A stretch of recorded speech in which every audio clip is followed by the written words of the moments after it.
semua dan salam kebajikan. Baik, terima kasih kepada teman-teman kami dari kelompok 3 atas perhatian dan atensinya, sehingga pada siang hari ini kami bisa memulai dan membuka diskusi kami yang berjudul Pancasila sebagai Sistem Etika.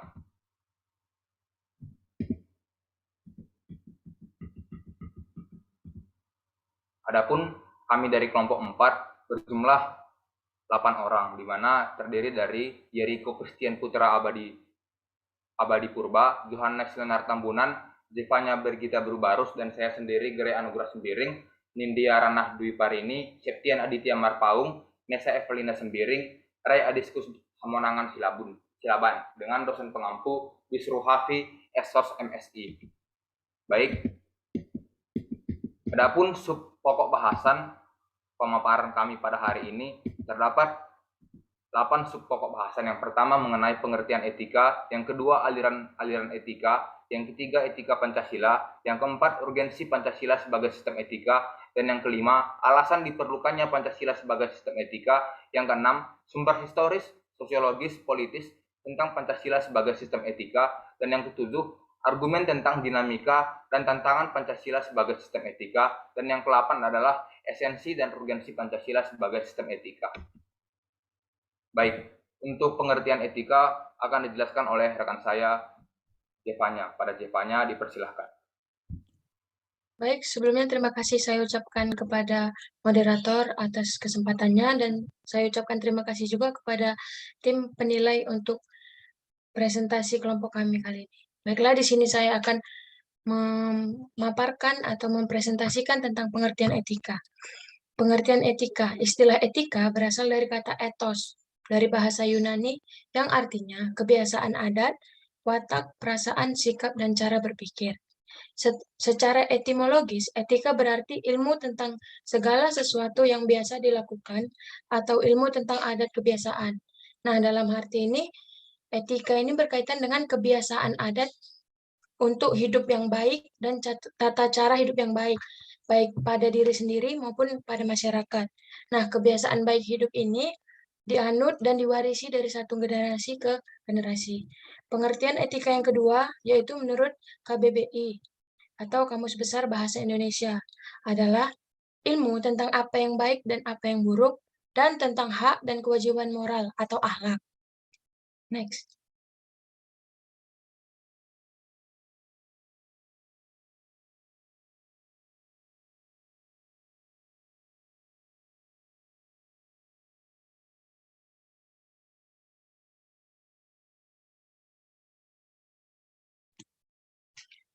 Yang ketiga, etika dalam arti yang luas ialah ilmu yang membahas tentang kriteria baik dan buruk. Yang keempat, pada umumnya etika itu dimengerti sebagai pemikiran filosofis mengenai segala sesuatu yang dianggap baik atau buruk dalam perilaku manusia. Keseluruhan perilaku manusia dengan norma dan prinsip-prinsip yang mengaturnya itu kerap seringkali disebut dengan moralitas atau etika. Yang kedua adalah tujuan etika. Tujuan etika adalah untuk memberitahukan pada orang lain bagaimana mereka bisa menjadi pribadi yang lebih baik. Dan yang kedua, untuk memimpin masyarakat menuju kehidupan yang damai, tertib, dan harmonis. Nah, dari kedua topik yang saya bahas, maka dapat kita simpulkan bahwa etika adalah suatu sikap, watak, cara bertindak, ataupun cara berpikir yang berkaitan dengan kebiasaan seseorang untuk dapat mengetahui apa yang baik dan apa yang buruk, baik untuk masyarakatnya maupun untuk dirinya, demi menciptakan masyarakat yang damai, tertib, dan harmonis. Terima kasih. Sekian presentasi dari saya kembalikan kepada moderator. Terima kasih. Baik, terima kasih Jevanya. Untuk materi aliran-aliran etika akan dijelaskan oleh rekan saya, Nesa. Pada Nesa, dipersilahkan. Baik, terima kasih moderator. Di sini saya akan menjelaskan mengenai aliran-aliran etika. Ada beberapa aliran etika yang dikenal dalam bidang filsafat seperti meliputi etika keutamaan, teologis, dan deontologis. Yang pertama adalah etika. mendengarkan hasil dari pemaparan materi dari kelompok kami. Baik, mungkin untuk sesi selanjutnya yaitu sesi debat. Kepada teman-teman dari kelompok 3, jika ada pertanyaan bisa langsung saja raise hand atau open mic. Terima kasih. Baik, kepada Jocelyn dipersilahkan. Baik, terima kasih. Di sini saya ingin bertanya, berhubung Indonesia adalah negara yang memiliki banyaknya budaya, apakah budaya dapat dijadikan sebagai etika? Dan kemudian jika jawaban kalian ya atau tidak, dari mana kita tahu atau dapat menggolongkan suatu perilaku tersebut sebagai etika? Adakah peraturan tertulisnya atau sebagainya? Terima kasih. Baik, terima kasih kepada Jocelyn. Mungkin kepada teman-teman dari kelompok 4 yang memiliki jawaban, dipersilakan. Baik, mungkin dari saya dulu ya. Tadi pertanyaan dari Jocelyn bahwasanya, apakah budaya dapat dikatakan sebagai etika? Dan apabila ya atau tidak, apa alasannya? Dan apakah ada peraturan tertulisnya gitu? Jadi, kami dari kelompok 4 menjawab bahwasanya budaya merupakan bagian dari etika gitu. Kenapa budaya dapat dikatakan sebagai etika? Ya karena budaya itu adalah sesuatu kebiasaan yang diwariskan secara terus-menerus. Meskipun begitu, dalam ranah konseptual, budaya kan tidak memiliki peraturan tertulis gitu. Karena diwariskan secara turun-temurun dan dijadikan sebagai kebiasaan warga negara Indonesia itu sendiri.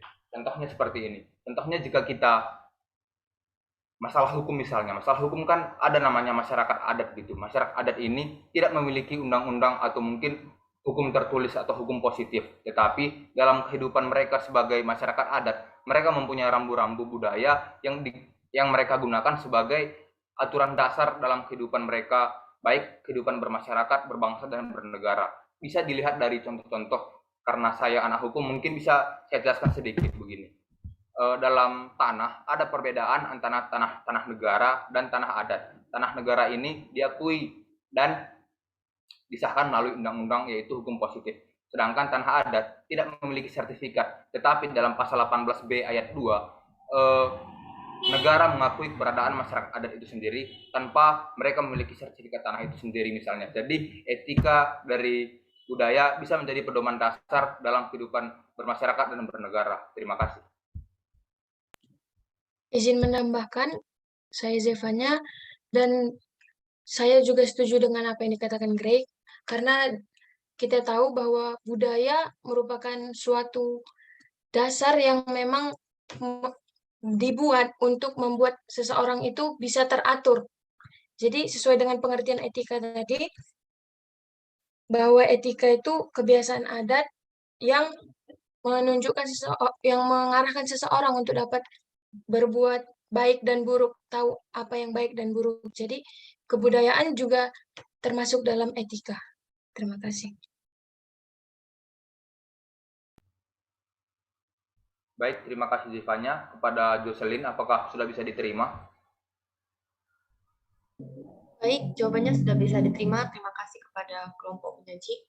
Baik, terima kasih Jocelyn. Mungkin kepada teman-teman dari kelompok audiens, semisal ada pertanyaan boleh langsung di raise hand atau open mic. Terima kasih.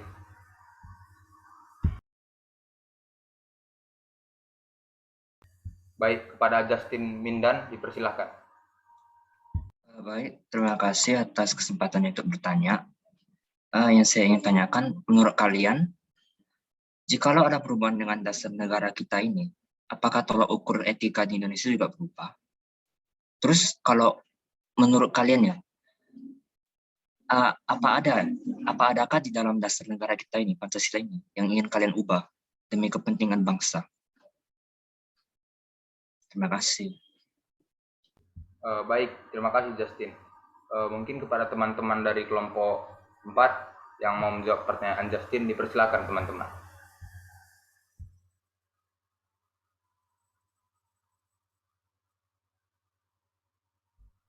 Baik, terima kasih atas kesempatannya. Mungkin dari saya dulu ya. Tadi pertanyaan Justin bahwasanya, apakah kalau dasar negara kita Pancasila berubah, maka tatanan normatif dari etika itu berubah? Dan jika kalian ingin mengubah dasar negara misalnya dari 5 sila Pancasila itu, manakah yang ingin kalian ubah? Seperti itu ya tadi ya Justin. Iya. Oh baik, terima kasih atas kesempatannya. Jadi dalam kehidupan berbangsa, bernegara, dan bermasyarakat, seperti yang kita ketahui, Pancasila ini kan menjadi dasar negara kita. Kenapa menjadi dasar negara kita? Ya karena perjalanan panjang yang kita lalui dari sidang PPU PKI tentang perumusan tentang Pancasila ini. Bahwasanya Pancasila ini pun berubah, di mana seperti yang kita ketahui, Pancasila yang kita nikmati hari ini misalnya bukan Pancasila pertama yang dicetuskan seperti itu. Karena Pancasila pertama yang dicetuskan oleh Bung Karno itu kan Pancasila 1 Juni berubah jadi Piagam Jakarta dan akhirnya menjadi Pancasila yang kita nikmati sampai saat ini. Sehingga menurut kami Pancasila ini tetap menjadi pedoman etika dalam kehidupan berbangsa dan bernegara. Namun apabila terjadi perubahan terhadap dasar negara, ya pasti nantinya etika ini juga akan berubah menyesuaikan terhadap dasar negara itu sendiri. Tetapi jikalau saya menilai bahwasanya dasar negara Pancasila ini adalah dasar negara yang akan tetap kita pertahankan. Kenapa? Seperti yang kita ketahui pula, Pancasila adalah sebuah ideologi yang terbuka. Kenapa kita sebut sebagai ideologi yang terbuka? Karena Pancasila dapat menyesuaikan diri dengan zamannya masing-masing. Sehingga Pancasila tidak dapat terkekang atau mungkin tertinggal oleh zaman itu sendiri. Sehingga Pancasila tetap relevan sampai kapanpun itu misalnya. Jadi semisal terjadi perubahan dalam nilai-nilai Pancasila dari sila 1 sampai sila kelima, mungkin menurut pendapat kami sila 1 sampai sila kelima adalah sila yang terbaik dan tidak ada perubahan. Tetapi mungkin kenapa jadi permasalahan yaitu bagaimana pengimplementasian dari setiap dari nilai-nilai Pancasila itu sendiri. Tapi jika berkaitan dengan muatan atau substansi dari setiap nilai Pancasila, saya rasa kelima nilai Pancasila tetap menjadi pedoman kita dalam kehidupan berbangsa dan bernegara. Terima kasih. Mungkin kepada teman-teman dari kelompok 4 bisa ditambahi gitu. Baik, sepertinya sudah pas. Pada Justin, apakah bisa diterima? Terima kasih atas jawabannya. Ya, sudah bisa diterima. Baik, terima kasih Justin. Langsung saja pada closing statement ya. Jadi, terima kasih kepada rekan-rekan audiens dari kelompok 3 sudah memperhatikan serta mendengarkan diskusi kami pada sore hari ini. Sehingga tercipta juga tadi pertanyaan-pertanyaan yang sangat bagus dari teman-teman kelompok 3 sehingga menambah atau mungkin membuka ruang diskusi kita pada sore hari ini. Jadi terkait dengan etika, setiap warga negara pasti memiliki kebudayaan, adat istiadat yang berbeda pula. Jadi dari kebinekaan itu bukan menjadi alasan kita untuk terpecah seperti itu, tapi dari perbedaan itu kita menjadi bersatu dalam Bhinneka Tunggal Ika. Mungkin sekian dari saya, dari kelompok 4. Kami ucapkan terima kasih kepada rekan-rekan dari kelompok 3. Assalamualaikum warahmatullahi wabarakatuh. Salam nama budaya dan salam sejahtera untuk kita semua. Terima kasih.